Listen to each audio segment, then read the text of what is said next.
எனக்கு ஒரு கனவு வந்தது. அது என்ன கனவு அப்படின்னாக்கா, நானும் என் ஃப்ரெண்ட்ஸ் எல்லாம் சேர்ந்து கடல்ல வந்து சர்ஃபிங் பண்ணிட்டு இருக்கோம். ஆனா எனக்கு சர்ஃபிங்லாம் தெரியாது. ஆனா சர்ஃபிங் பண்றோம். எதையும் ஒன்றை பார்த்து பயந்து நானும் என் ஃப்ரெண்ட்ஸும் வந்து பயந்து அப்படியே கடலுக்கு வெளியில நோக்கி வந்துட்டு ஓடுறோம். பின்னாடி ஏதோ ஒன்று துரத்துது, ஃபைட்டர் மாதிரிலாம் வருது, மீன்லாம் அப்படியே எகிரி எகிரி வருது. அப்படியே ஓடி அப்படியே அங்கே அப்படியே கட்டு என்னடா இது அப்படின்னு சொல்லி அப்படியே காலையில இருந்து திங்க் பண்ணிட்டே இருக்கும்போது நெட்ல சும்மா ரீல்ஸ் அதெல்லாம் பார்த்துட்டு இருக்கும்போது கடல்ல இருக்கிறது இந்த ஒரு ட்ரெண்டிங் டாபிக் பாக்குறேன். என்னன்னா இந்த ஓவர் ஃபிஷ் வந்ததுலாம் உங்களுக்கு தெரியும். அதுக்கப்புறமா வந்து டெவில் ஃபிஷ் மேல வந்ததும் தெரியும். அதுக்கப்புறமா மிகப்பெரிய டாபிக் இஸ் லிவியாதான்.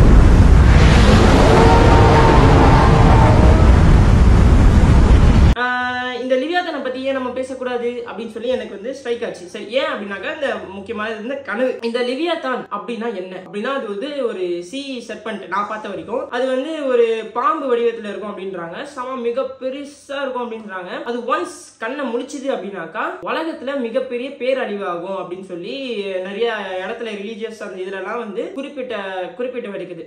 ஸோ வந்து ஓகே, இது கட் பண்ணிடலாம். நிறைய சிரிக்காத பைத்தியம், சிரிக்காத.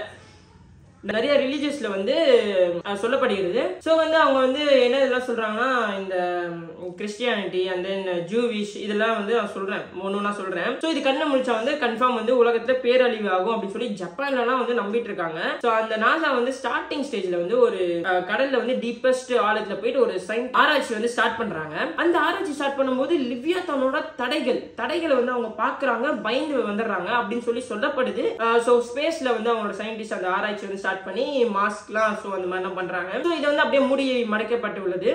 இப்போ வந்து கேரளால இருக்க ஒரு கடல் பகுதி, அதாவது வடவனம் அப்படின்னு சொல்லி ஒரு கடல் பகுதியில வந்து இப்போ ரீசெண்டா வந்து நிறைய மீன் வந்து வெளியில வந்து அப்படியே துள்ளி குதிச்சிட்டு இருக்கு. சோ அது உங்களால வந்து இந்த ரீல்ஸ்லயோ இந்த ஒரு சோஷியல் மீடியாலயோ உங்களால வந்து பார்க்க முடியும். அது ஒன்றும் சாதாரண மீன் கிடையாது, அது ஒரு மாதிரி டிஃபரெண்டான மீன். அதுக்கப்புறமா ஓவர் ஃபிஷ் உங்களுக்கு எல்லாமே தெரியும். அதுதான் ஃபர்ஸ்ட் வந்து லிவியாதான் அப்படின்னு சொல்லி நினைச்சாங்க. பட் ஆனா அது லிவியாதான் கிடையாது, அது ஒரு ஓவர் ஃபிஷ். ஒரு 10-15 வருஷமா ஓவர் ஃபிஷ் வந்து உலகத்திலேயே காணப்படல. அதாவது ஒரு 10-15 வருஷத்துக்கு முன்னாடி வந்து ஜப்பான்ல எங்கேயோ சம்திங் வந்திருக்கு. சோ அதுக்கப்புறமா வந்ததுக்கு அப்புறம் தான் அங்க வந்து ஒரு டிசாஸ்டர், அதாவது எர்த்குவேக்கா இருக்கட்டும், சுனாமியா இருக்கட்டும், அதுக்கப்புறமா தான் அது வந்து வந்திருக்கு. சோ அவங்க வந்து அதை ரொம்ப நம்புறாங்க. சோ இந்த வாட்டியும் வந்து இந்த மாதிரி ஓவர் ஃபிஷ் வந்திருக்கு அப்படின்னு சொல்லி பார்த்து ரொம்ப வந்து பயந்து இந்த உலகமே நடுங்கிட்டு இருக்கு. அது அப்படியே ஃபாலோ அவுட் பை என்ன நடந்திருக்கு அப்படின்னாக்கா ஒரு டெவில் ஃபிஷ், அதாவது டீப்பஸ்ட் சீல வந்து ஒரு டெவில் ஃபிஷ், அதாவது அது வந்து அங்கதான் வாழும். அது எனக்கு தெரிஞ்சு வந்து அதுக்கு வந்து சன்லைட் வந்து ரொம்ப வந்து பிடிக்காது, அதனால அது வந்து கீழே அடியில வாழ்ந்து. சோ மேல வரதுக்கு வாய்ப்பே கிடையாது. இவ்வளவு வந்திருக்கு, அப்போ கடல் உள்ள ஏதோ ஒன்று நடக்குது அப்படின்னு சொல்லி நம்மளுக்கு வந்து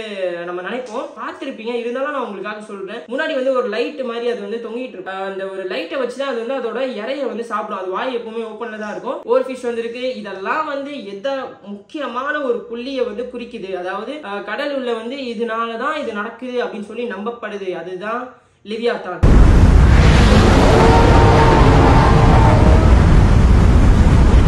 லிவியாதான் வந்து சம பெருசு, நம்ம நினைக்க முடியாத, நம்மளோட கற்பனைக்கே எதிர்பார்க்க முடியாத ஒரு பெருசு. நிறைய இடத்துல வந்து இந்த டைரக்டர்ஸா இருக்கட்டும், இந்த இப்போ வந்து இந்த போக்கிமான்லாம் வந்து ஒரு அனிமே தான். பட் இருந்தாலுமே வந்து அங்க வந்து சி செர்பென்ட் மாதிரி லைக் சீல வந்து ஒரு மிகப்பெரிய டிராகனா இருக்கட்டும். அப்புறமா வந்து ஒன் பீஸ்ல வந்து நீங்க பாத்தீங்க அப்படின்னா இப்ப ரீசெண்டா வந்திருக்கு, இதுல வந்து ஒரு மிகப்பெரிய டிராகனா இருக்கட்டும். அந்த சீல வந்து அது வந்து லைக் அவங்க வந்து அதை இமேஜின் பண்ணி அதை பண்ணிருக்காங்க. இப்போ வந்து கிறிஸ்டியானிட்டியில பைபிள்ல வந்து ஜாப் 41 அப்படின்னு சொல்லி ஒரு பகுதியில வந்து அவங்க குறிப்பிட்டிருக்காங்க இந்த மாதிரி வந்து லிவியாதான் இருக்கு அப்படின்னு சொல்லி. அதுக்கப்புறம் ஜூவிஷ்ல வந்து பாத்தீங்க அப்படின்னாக்கா என்ன வந்து கருதப்படுது அப்படின்னாக்கா, கடவுள் வந்து ஸ்டார்டிங் ஸ்டேஜ்ல வந்து 2 லிவியாதானை வந்து படைச்சிருக்காரு. ஒன்னு வந்து மேல் ஆப்வியஸா, ஒன்னு வந்து ஃபீமேல். சோ வந்து இப்போ என்னாச்சு 2 இருந்திருக்கு, அப்போ எப்படி ஒன்னே ஒன்னா இப்ப இருக்கு அப்படின்னு நீங்க கேட்டீங்க அப்படின்னாக்கா, ரெண்டுமே வந்து இருந்தது அப்படின்னாக்கா இனப்பெருக்கம் பண்ணி நிறைய ஆச்சு அப்படின்னாக்கா மனித ஒரு அவங்களோட வாழ்வாதாரத்துக்கே பெரிய ஒரு கேள்விக்குறியா மாறிடும். சோ அது வாயில வந்து நெருப்புலாம் வரும்னு சொல்றாங்க. சோ அதெல்லாம் நிறைய இருந்ததுன்னா என்ன ஆகும், உலகமே வந்து அழிஞ்சிடும். அதனால அவர் என்ன பண்றாருன்னா, கடவுள் வந்து ஃபீமேல் வந்து சாவடிச்சிட்டாங்க அப்படின்னு சொல்லி அங்க குறிப்பிட்டிருக்காங்க. சோ மேல் என்ன பண்ணிட்டு இருக்கோம் அப்படின்னாக்கா, உலகத்திலேயே வந்து டீப்பஸ்ட்ல வந்து கடவுள் வந்து தூங்க வச்சுட்டாரு அப்படின்னு சொல்லி ஜூவிஷ்ல வந்து எழுதப்பட்டிருக்குது. இதனாலதான் வந்து லிவியாதான் வந்து எப்போ வெளிப்படும் அப்படின்னாக்கா, உலகத்திலேயே வந்து மனித நேயமே இல்லாம செல்ஃபிஷா ஒருத்தனுக்கு ஹெல்ப் பண்ணாம தான் மட்டும் வந்து வாழ்ந்தா போதும், காசு இருந்தா போதும், காசு இல்லாதவனை மதிக்காம பிளஸ் ஒரு ஈக்குவாலிட்டியே இல்லாம செல்ஃபிஷ் தனமா இருக்கும்போது உலகத்தை உலகத்தை வந்து உலகத்தோட அழிவு வந்து நெருங்கிடும். அப்போ வந்து லிவியாத்தான் வரும் சொல்லி சொல்றாங்க. அது கண் முழிக்கும் போது அது உடம்பு ஆட்டும் போது மிகப்பெரிய பேரழிவு, அதாவது எர்த்குவேக்கா இருக்கு, சுனாமியா இருக்கட்டும், அது உடம்பு அசைச்சாலே அப்படி ஆகுன்றாங்க. சோ இதுக்கெல்லாம் காரணம் வந்து லிவியாத்தான் அப்படின்னு சொல்லி இந்த அதாவது இந்த ஓர் ஃபிஷ்ஷா இருக்கட்டும், இந்த டெவில் ஃபிஷ்ஷா இருக்கட்டும், ஸோ இதெல்லாம் வந்து லிவியாத்தானால தான் அப்படின்னு சொல்லி அவங்க வந்து இந்த லிவியாத்தானோட கான்சென்ட்ரேட் பண்றாங்க. இப்போ எல்லாருமே வந்து எங்க இருக்குன்னு சொல்லி மென்ஷன் பண்ண மறந்துட்டேன். அதாவது இந்த அண்டார்டிகாவும் சவுத் அமெரிக்காவுக்கும் நடுவுல வந்து பாத்தீங்க அப்படின்னாக்கா சேட்டிலைட் இமேஜ் இருக்கும். நீங்க போய் உங்க கூகுள் மேப்ல பார்க்கலாம். சோ அங்க பாத்தீங்கன்னா அந்த லிவியாத்தானோட மூஞ்சி வடிவத்துல வந்து அந்த ஒரு கடல் அமைப்பு இருக்கும். லிவியாத்தான் அதோட ஸ்கின்னோட அமைப்பு பாத்தீங்க அப்படின்னாக்கா ஒரு அதை எதுவுமே பண்ண முடியாது. நீங்க கேட்கலாம், ஒருவேளை அது வந்தது அப்படின்னாக்கா நெருப்பு வாயிலிருந்து நெருப்பு வரும், நம்ம கிட்ட தான் ஆர்மி இருக்குமே, நம்மளோட இந்தியன் ஆர்மி எல்லா உலகத்தோட ஆர்மி எல்லாருமே சேர்ந்தாக்கா மேபி அழிக்க முடியுமா அப்படின்னு சொல்லி சில பேர் நினைக்கலாம். பட் இருந்தாலுமே வந்து அதோட ஸ்கின் அமைப்பு பார்த்தீங்க அப்படின்னாக்கா ரொம்ப ஸ்ட்ராங்காக இருக்கும். அதை வந்து எதுவுமே பண்ண முடியாது அப்படின்னு சொல்லியிருக்காங்க.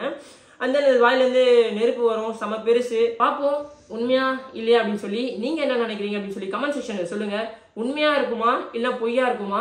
சில பேர் உண்மைன்னு சொல்லுவீங்க, சில பேர் பொய்ன்னு சொல்லுவீங்க. அதுக்கு என்ன ஆதாரம் அப்படின்னு சொல்லி என்கிட்டயும் இல்லை. ஸோ செல்ஃபிஷ் தனமாக இருக்காதீங்க, மற்றவங்களுக்கு ஹெல்ப் பண்ணுங்க, ஹெல்பிங் மைண்டோட இருங்க, அவ்வளோதான்.